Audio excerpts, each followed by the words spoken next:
Mfugaji na mfanyabiashara wa nguruwe Prasidi Felix Masawe mwenye umri wa miaka 58 na mkazi wa mtaa wa Viwanda kata ya Njoro manispaa ya Moshi mkoani Kilimanjaro amefariki dunia baada ya kujinyonga chumbani kwake. Kamanda wa polisi mkoa wa Kilimanjaro Simon Maigwa amethibitisha kutokea kwa tukio hilo asubuhi ya leo Jumamosi Agosti 8 mwaka 2026 majira saa 2:30 asubuhi. Uchunguzi wa awali umebaini kuwa Masawe alijinyonga kwa kutumia kamba ya nguo juu ya kenchi na nukuu, uchunguzi wa awali umebaini chanzo cha tukio hilo ni msongo wa mawazo uliosababishwa na maradhi pamoja na madeni, amesema Kamanda Maigwa. Mwili wa marehemu umehifadhiwa katika hospitali ya rufaa mkoa Mawenzi kwa ajili ya uchunguzi wa kidaktari. Kwa mujibu wa mfanyikazi wake Godlizen Modesti, asubuhi ya siku ya tukio walifanya shughuli za kawaida za kulisha nguruwe na kusafisha mabanda kabla ya kuagizwa kwenda kukusanya makombo ya chakula. Modesti anaeleza kuwa siku za karibuni Masawe alikuwa akila kwa kusuasua na kutumia muda mwingi kulala, huku akiwa na changamoto za kifedha zinazohusisha shughuli zake za uchomeleaji. Naitwa Godlizen Florentine Modesti.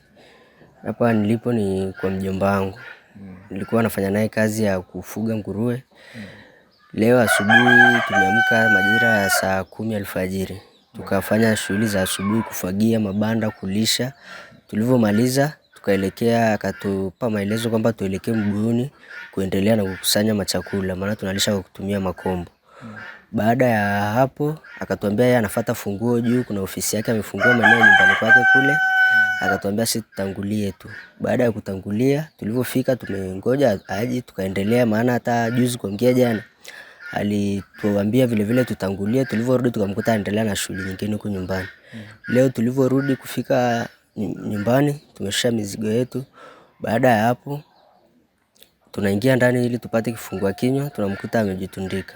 Hali yake ilikuwa sio nzuri, maana hata kule ilikuwa ni changamoto.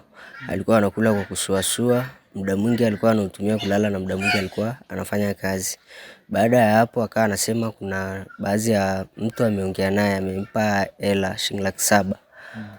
Ile shilingi 700,000 alikuwa ni mfanyakazi wake. Baada ya hapo walikubaliana kwamba ile 700,000 iingie kwenye mfumo wa hiyo ofisi yao ya kuchomelea welding. Kijana baada ya kupewa hela ikaonekana kama ameila. Ndio mawazo yake yakaanzia hapo msongo. Jana kwa watu hata majirani wanavyoeleza, wanasema kwamba alipokea shilingi 70,000 kutoka kwa yule kijana anayemdai 700,000. Akaa ile shilingi 70,000 ameipeleka kwa baba yake kama matibabu ya baba yake, maana baba yake ana tatizo la tezi dume. Mwenyekiti wa mtaa wa Viwanda Oswaldi Kimbe pamoja na jirani wa marehemu Monica Sei wamesema Masawe, ambaye kwa kawaida alikuwa mtu mchangamfu, katika siku za karibuni alionekana mnyonge na mwenye msongo wa mawazo. Mimi naitwa Monica Sei. Taarifa niliyoipata kwa hapo ni kwamba asubuhi ameamka vizuri saa 12, ana vijana wake wawili wanaenda kuokota makombo pamoja na yeye. Lakini hapo akawaambia nyie nendeni, mimi naenda kuchukua ufunguo siju kule juu. Kumbe pale alikuwa anawadanganya ili ajitundike. Kwa sasa tulivyokuja tukakuta kweli amejitundika. Sasa mimi juzi nilikutana naye vizuri hapa, tukawa tunaongea kwa maana mimi ni mfugaji mwenzao hapa, lakini napakaa upande ule wa La Liga pale. Lakini kusema kweli yule baba kumwangalia alikuwa ni mtu mchangamfu, tunacheka, lakini alikuwa ameweka mikono nyuma hivi, ameinamisha kichwa, hakuangalia usoni. Nikimsemesha anakuangalia hivi alafu anarudisha kichwa. Alafu huwa anachangamka, lakini alikuwa ameweka mikono hivi, anatembea hivi na huko anakuangalia kwa hivi. Ukimsemesha anaangalia hivi, ananyanyua. Mara ya mwisho alinyanyua hivi kanaambia, hao watoto watanipikia. Hivyo. Na mimi nikamwambia basi babangu, Mungu akupiganie. Mungu atasimama na wewe. Bwana Yesu hatakuacha, atakulinda na damu ya Yesu kufunike katika jina la Yesu. Yesu ni mweza wa kila kitu. Ila jitahidi nilichokuambia. Basi nikamwambia bye babangu, naenda nyumbani. Kaenda nyumbani. Nikamuuliza una shida gani?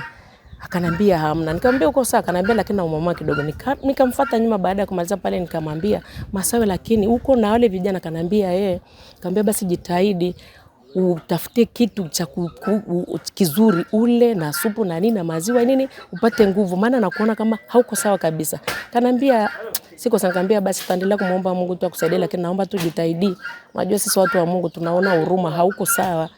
Nikamwacha vizuri, lakini leo ndo nakuja kupata hii taarifa imetokea. Kwa kweli imenisikitisha sana. Mimi naitwa Oswaldi Philip Kimbe. Ni mwenyekiti wa mtaa Viwanda kata ya Njoro, manispaa ya Moshi. Mimi taarifa hizi nimezipata, mimi nimetoka asubuhi nikaenda hospitali. Nikienda hospitali nikapigiwa simu. Nikaambiwa kwamba kuna huyu Masawe amejinyonga. Ikabidi mimi nijeuze sikuenda hospitali nikarudi. Nilirudi hapa nikakuta ni kweli, nikapiga simu polisi. Polisi ndio wakasema wanakuja baada ya muda. Sasa nilipofika pale nimejaribu kuhoji hao vijana wake ambao nakana. Huyu bwana ninamfahamu. Anafanya kazi zake vizuri kabisa. Hata jana nilikuwa naye. Anapita kuchukua makombokombo kwenye nyumba. Hata kwangu alipita jana pia. Sasa nilivyoambiwa amenyonga hana shida yote. Isipokuwa kuna tatizo kwamba kuna mtu alimpa teleza haraka kwamba kuna mtu alimpa 700,000 wafanya naye biashara ya kuchomelea. Akanunua sijui mashine na nini. Sasa yule mtu ile 700,000 hajampa. Jana walikuwa kwenye kikao. Mimi sikuepo. Walikuwa kwenye kikao na mama fulani nimeambiwa sijui anaitwa nani. Wakawa wameongelea kwamba leo atampa ufunguo. Yaani maana kwamba atamkabidhi gereji ni ya kwake. Na jana akaambia sasa ila nilikupa 700,000 kanunue vyuma viko wapi, akasema nimeshaitumia lakini ninaitoa kesho nitaitoa. Akatoa shilingi 70,000 akampa yule bwana, na yule bwana baba yake ni mgonjwa. Hivi tunavyozungumza ampeleka hospitali asubuhi. Ndiye akampa baba yake ile 70,000 ili aende hospitali. Wakakubaliana. Sasa niliamka asubuhi akiwa na vijana wawili. Vijana huyu hapa ni mwingine akawaambia nendeni mkapite kule na kuchukua vyakula. Mimi naenda akafagia, ni amefagia huko. Akamaliza ambaye mimi naenda kuchukua funguo kule juu. Wao vijana walivyoondoka ndio yeye akaingia ndani akajinyonga. Sasa tunahisi kwamba ili changamoto ni hiyo, kwamba sasa naona ile mpoteza nasikia anashampata na mtu mwingine 2,000,000 wa hapa. Siwezi kumtaja jina lake lakini sababu sikuwepo kwenye ushahidi. Lakini alishampa 2,000,000 tena ya matofali, wafanye biashara matofali ya kuchoma. Yule mtu akampiga naye pu. Tunasema pu, yevwe. Kwa maana kwamba akala ile hela alafu akamwacha hivyo. Sasa kama anasema anaongea na hao watu kwamba anaambia watu mimi nitatoka lini? Kila nikitaka kufanya hivi stoki. Kwa hiyo ndio kilichomsibu, labda hicho tunahisi ndio kilichomsibu. Atuji, lakini hakuna shida nyingine yote alionayo. Kama unavyoona mabanda yote huko ya nguruwe ya kwake. Na nguruwe aliyomo ndani ya kwake. Na wengine wako kule nyuma. Sasa ina maana alikuwa na wasaidizi wake hao vijana wawili. Hatujui ni nini kilicho.